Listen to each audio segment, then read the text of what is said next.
ഇദ്ദേഹത്തെ മനസ്സിലായ കിട്ടിയിട്ടുണ്ടാവില്ല. ഇതാണ് മുതല്. നമ്മുടെ പഴയ റിപ്പർ ജയാനന്ദനാ അങ്ങനെന്താ പുള്ളിയുടെ പേര്, ആ മഹാന്റെ പേര്. ഞങ്ങൾ വിചാരിക്കും ആള് ഇപ്പോ ജയിൽവാസമൊക്കെ കഴിഞ്ഞ് ദുബായിലേക്കോ അല്ലെങ്കിൽ മറ്റുള്ള രാജ്യത്തേക്കോ പോയി ആള് സുഖമായിട്ട് ജീവിക്കുകയെന്ന്. അല്ല, നമ്മുടെ നാട്ടിൽ തന്നെയുണ്ട്. നമ്മുടെ സബ് ജയിലിൽ, സെൻട്രൽ ജയിലിൽ തന്നെയുണ്ട് ആള് മോളുടെ കല്യാണത്തിന് വന്ന ഒരു കോലമാണ് കണ്ടത്. ആള് ഈ പറയുന്ന വിശിഷ്ടാതിഥിയായി, സർക്കാരിന്റെ വിശിഷ്ടാതിഥിയായി നമ്മുടെ സെൻട്രൽ ജയിലിൽ എടുക്കുക. കണ്ടില്ലേ അതിഥികളുടെ കോലം കണ്ടില്ലേ? ഈ കള്ളപ്പന്നി 7 പേരെ തല്ലിക്കൊന്ന വ്യക്തിയാ, തലക്കടിച്ച്. പറയുമ്പോ ഇത്തിരി രോക്ഷാകുലനാവും. സാരല്ലേ, സഹിച്ചാൽ മതി. കാരണം ഈ മാതിരി ടീമുകൾക്കൊക്കെ എന്തും ചെയ്യാന്നുണ്ടെങ്കിൽ വീഡിയോ ഇട്ട് ഇത്തിരി രോഷം കൊണ്ടുപോകാനുണ്ടോ എനിക്കൊരു കുഴപ്പമില്ലല്ലോ. നികുതി അടയ്ക്കുന്ന പണം, നമ്മളൊക്കെ നികുതി അടയ്ക്കുന്ന പണം കൊണ്ട് തിന്നു കൊഴുക്കണ തെണ്ടികളാണ് ഇതൊക്കെ. അങ്ങനെ തന്നെ പറയാൻ പറ്റുള്ളൂ. സർക്കാർ ചെലവിൽ തീറ്റിപ്പോറ്റ 6 പേരെ തലക്കടിച്ചാലും, ഒരു പ്രായപൂർത്തിയാവാത്ത 3 വയസ്സുള്ള കിടാവിനായാലും 5 വയസ്സുള്ള കിടാവിനായാലും, ഈ ചെറിയ പിള്ളേരെ ആരെയായാലും പീഡിപ്പിച്ചാലും, എത്ര പേരെ കൊന്നാലും ഈ നാട്ടിൽ ഇതേപോലെ സുഖിക്കാൻ വിടാം. ഇതാണ് നമ്മുടെ നാട്ടിലുള്ള പുതിയതല്ല, ഇപ്പൊ അങ്ങനെ കുറച്ച് നാളുകളായിട്ട് ഇപ്പോഴത്തെ ജയിൽ പുള്ളികളുടെ ശിക്ഷയാണത്. നല്ല ശിക്ഷയാണ്. ഇപ്പോൾ ജയിലിലേക്ക് ആൾക്കാരെ എന്നിട്ട് ആകർഷിക്കാൻ വേണ്ടിയിട്ടുള്ള തന്ത്രപ്പാടാന്ന് തോന്നുന്നുണ്ട്. ഇന്ന് 24-ലോ റിപ്പോർട്ടിലോ ഒരു ന്യൂസ് കണ്ടിട്ടുണ്ടായിരുന്നു. ഒരു ഹോട്ടലിൽ ഒരു ഫാമിലി പോകുന്നു. പിന്നെ ആ ഫാമിലിനെ കാണിക്കുന്നത് ഏതൊരു പുഴയിൽ മരിച്ചിട്ടാണ്.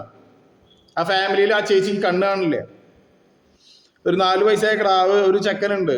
ആ അച്ഛൻ്റെ ഒക്കത്താണ് ഇരിക്കുന്നത്, മേത്താണ് ഇരിക്കുന്നത്. ഒരു 8 വയസ്സായ ഒരു പെൺകുട്ടി ആ ഹോട്ടലിൽ കളിച്ചു പോകുന്നുണ്ട്. ആ മക്കളും ആ ചേട്ടനും ചേച്ചിയും ഇന്ന് ജീവിച്ചിരിപ്പില്ല. എന്താ കാരണം എന്നറിയോ? ജീവിക്കാൻ വേറെ വകുപ്പൊന്നുമില്ല. അവർ പോലീസ് സ്റ്റേഷനിൽ പോയി ഇവരുടെ കാര്യങ്ങൾ പറഞ്ഞ ആ പോലീസുകാര് ഇവർക്ക് വേണ്ടുന്ന കാര്യങ്ങളൊക്കെ ചെയ്ത് ഒരു വാടക വീട് വരെ ശരിയാക്കി ഇന്ന് താമസിക്കാം എന്നുള്ള കണ്ടീഷനിലൊക്കെ ആക്കി കൊടുത്തതാ. ഒരു ദിവസം അല്ലെങ്കിൽ 2 ദിവസമൊക്കെ അവർക്ക് എന്തെങ്കിലുമൊക്കെ ചെയ്യാൻ പറ്റും. പിന്നീട് അത് നടക്കില്ല എന്നുള്ള തോന്നിയിട്ടാവും ഈ പാവങ്ങൾ പോയിട്ട് ആത്മഹത്യ ചെയ്തിട്ടുണ്ടാവുക. ഈ ജയിൽ പുള്ളികൾ എന്ന് പറയുന്ന നാറികൾക്ക്, കുറ്റവാളികൾക്ക് കൊടുക്കുന്ന 1 കൊല്ലത്തിൽ കൊടുക്കുന്ന ചെലവിന്റെ പകുതി മതി ഇതേപോലെയുള്ള കുടുംബങ്ങൾ കഴിയും. ഇറച്ചിയും മുട്ടയും മാംസവും അവന്റെ അണ്ണാക്കിലേക്ക് തള്ളുന്നില്ലേ സർക്കാര്? അവരോടാ ചോദിക്കാനുള്ളത്. ഇങ്ങനെ ഈ കുറ്റവാളികൾക്ക് നിങ്ങൾ ചെലവിന് കൊടുക്കുന്നതിന്റെ പകുതി മതി ഓരോ കുടുംബത്തിനും. കേരളത്തിന് അവിടെ തൊട്ട് ഇവിടെ വരെ ഉണ്ട്. ഈ തെരുവിൽ കിടക്കണ്ടാവും, വീടും കുടിയില്ലാണ്ട് കുറെ എണ്ണം. ബാലപീഡനം നമ്മൾ കുറച്ച് ദിവസത്തേക്ക് കാണാം ഈ സോഷ്യൽ മീഡിയയിൽ അവനെ കൊണ്ടുപോകുന്നത്. ഇപ്പൊ ഒരു ചെറിയ കൊച്ചിനെ ഇപ്പൊ അടുത്ത് തല്ലി കൊന്നിട്ടില്ലേ? അവനൊക്കെ ഇനി വരവാണ്ട് കണ്ടോക്കെ വേറെ ലെവലായിരിക്കും. തീറ്റ കൊടുക്കുക. ഞാൻ വരെ നികുതിയാ, ഞാനിപ്പോ രോഷം കൊണ്ട് ഞാൻ വരെ നികുതി അടക്കാത്ത പൈസ കൊണ്ട് ഈ കള്ളപ്പന്നികൾക്ക് നിങ്ങൾ തീറ്റ കൊടുക്കണേ. അതൊക്കെ ആലോചിക്കുമ്പോണ്ടല്ല എവിടെ നിന്നൊക്കെ അരിച്ചു കയറുന്നുണ്ട്.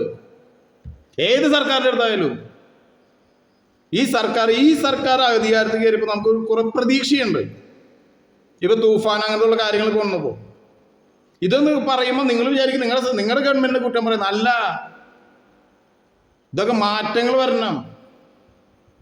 ഇതേപോലെ നെറുവേടിനൊക്കെ അറുതി വരുത്തിട്ട് 7 പേരെ തലക്കടിച്ച് കൊന്നവന്റെ കോലണെന്ന്